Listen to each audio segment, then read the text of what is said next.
celui qui, peut-être dans le Val-de-Marne, est celui qui a eu le plus de procès intentés par le maire, qu'il a à chaque fois gagné. Et Adel Amara est celui qui n'a jamais baissé les yeux. Et en ne baissant jamais les yeux, eh bien, il donne du courage à des centaines et à des milliers de personnes qui eux-mêmes peuvent relever la tête. Donc merci Adel de tenir bon. Et Mais Adel, vous le savez, c'est pas un inconnu de la vie politique. Il n'est pas non plus un transfert opportuniste. Il est avant tout un homme de terrain, un militant, associatif, passionné, qui a grandi à Villiers-sur-Marne, qui connaît ses rues, ses familles, ses jeunes, parce qu'il les a rencontrés, écoutés et accompagnés. C'est l'un des hommes politiques, l'un des militants politiques les plus honnêtes, les plus sincères que je connaisse. Il n'est pas dans le calcul, il est uniquement dans l'utilité et l'intérêt général. Non, moi je défends une écologie dite populaire, c'est-à-dire une écologie pour tout le monde.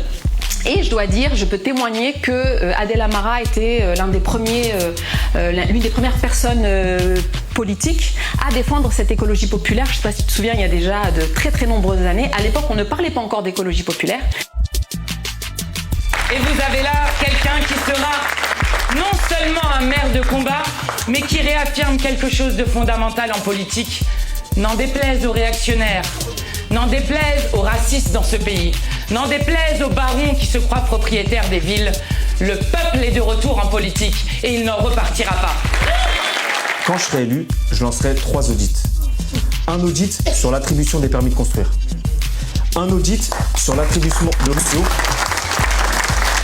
Et un audit sur le traitement des agents municipaux, parce qu'il y a beaucoup d'agents, ils sont très nombreux à nous témoigner de leur souffrance.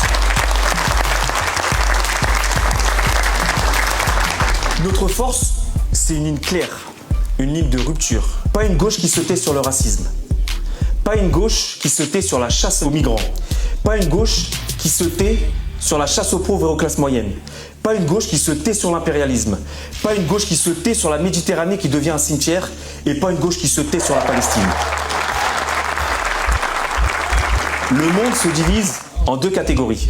Ceux qui votent à gauche avec Adel Amara et les autres. À vous de choisir.